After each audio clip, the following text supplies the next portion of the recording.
নমস্কাৰ, আপুনি সংযুক্ত হৈছে প্ৰাইম নাওৰ সৈতে।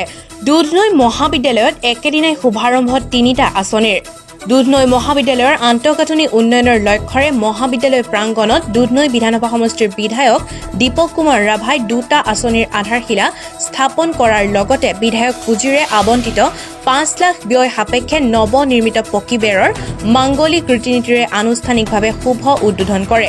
ইয়াৰে এটি ভৱন মহাবিদ্যালয়খনৰ পৰীক্ষা কেন্দ্ৰৰ ৰাহি হোৱা টকাৰে নিৰ্মাণ হ'বলগীয়া পৰীক্ষা কেন্দ্ৰৰ নৱনিৰ্মিত ভৱন আৰু অসম চৰকাৰৰ সংখ্যালঘু কল্যাণ ও উন্নয়ন বিভাগৰ দ্বাৰা অনুমোদিত 1,40 লাখ টকাৰে ব্যয় সাপেক্ষে নিৰ্মাণ কৰিবলগীয়া সমূহীয়া সেৱা কেন্দ্ৰৰ আধাৰশিলা স্থাপন কৰে বিধায়কগৰাকীয়ে।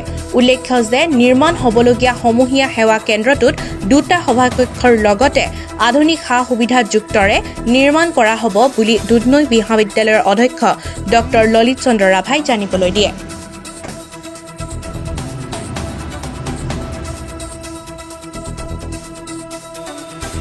আজি দুধনৈ কলেজত আমি মাইনৰিটি ডেভেলপমেণ্ট ফাণ্ডৰ জৰিয়তে আমি কমন ছাৰ্ভিচ চেণ্টাৰ এটা আমি হেৰি কৰিলোঁ 1,40 লাখ টকা। তাৰপিছত মোৰ MLLED ফাণ্ডৰ 5 লাখ টকা মঞ্জুৰি দি পেলাই আমি বাউণ্ডেৰী ৱাল এটা দিছোঁ। সেইটো আজি উদ্বোধন কৰিলোঁ। তাৰপিছতে আমাৰ পৰীক্ষাৰে যিখিনি পইচা বাচে সেই টকাৰে এটা আমি হল নিৰ্মাণ কৰিছোঁ। আজি আধাৰশিলা স্থাপন কৰিলোঁ। প্ৰায় 3 ষ্টৰীৰ প্ৰজেক্ট আছে, কিন্তু সদ্যহতে 2 ষ্টৰী হ'ব। তো এই ক্ষেত্ৰত কলেজখনৰ বহুত আৰু কৰিব লগা আছে। এতিয়া ছাৰাউণ্ডিং বাউণ্ডেৰী ৱালটো এতিয়া বাকী আছে। মই ভাবিছোঁ এইটোত মানে আমাৰ বিভাগীয় জেইলত মই আলোচনা কৰিলোঁ, প্ৰায় 50-60 লাখ টকা মানে ইয়াত দৰকাৰ হ'ব ছাৰাউণ্ডিং বাউণ্ডেৰী ৱালটোৰ কাৰণে। আৰু ইয়াৰ লগে লগে আমি এই দুধনৈ আমাৰ কলেজৰ যিটো খেলপথাৰ, এই খেলপথাৰখনত আমাৰ অসম ক্ৰিকেট সন্থাৰ পৰা সেইদিনাখন আমাৰ ছেক্ৰেটাৰী আহিছিলে আৰু আহি পেলাই আমাৰ লগত প্ৰিন্সিপাল আৰু মই আছিলোঁ। তেনেকৈ আমাৰ ক্ৰীড়া সন্থাৰ বিষয়ববীয়াসকলো আছিলে। এটা আমি আলোচনা কৰিলোঁ। তেওঁলোকে এই ফিল্ডখনক ধুনীয়া এটা মানে নেশ্যনেল পৰ্যায়ত খেলিব পৰা বা আমাৰ ৰাজ্যিক পৰ্যায়ত খেলিব পৰা সেনেকৈ এটা ভাল প্লেটফৰ্ম এটা বনাব, পিচ বনাব।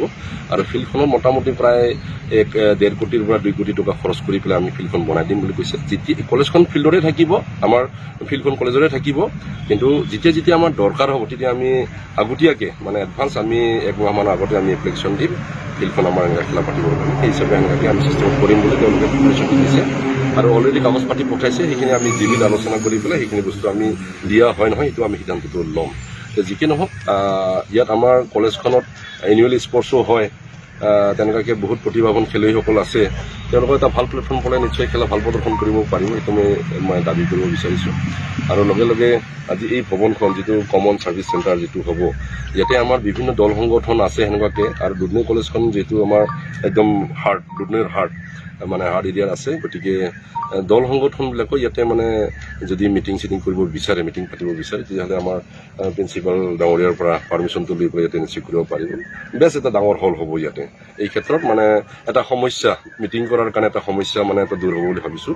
মই এনে মুখ্যমন্ত্ৰী ডাঙৰীয়াক, আমাৰ সৰ্বানন্দ সোণোৱাল ডাঙৰীয়াক মই এটা দিছিলোঁ যে আমাৰ ইয়াত শীততাপ নিয়ন্ত্ৰণ এটা প্ৰেক্ষাগৃহ লাগে। মোটামুটি 7 কোটি টকা যদি হয় শীততাপ নিয়ন্ত্ৰণ এটা প্ৰেক্ষাগৃহ, তেতিয়াহ'লে সেই সমস্যাটো দূৰ হ'ব আমাৰ।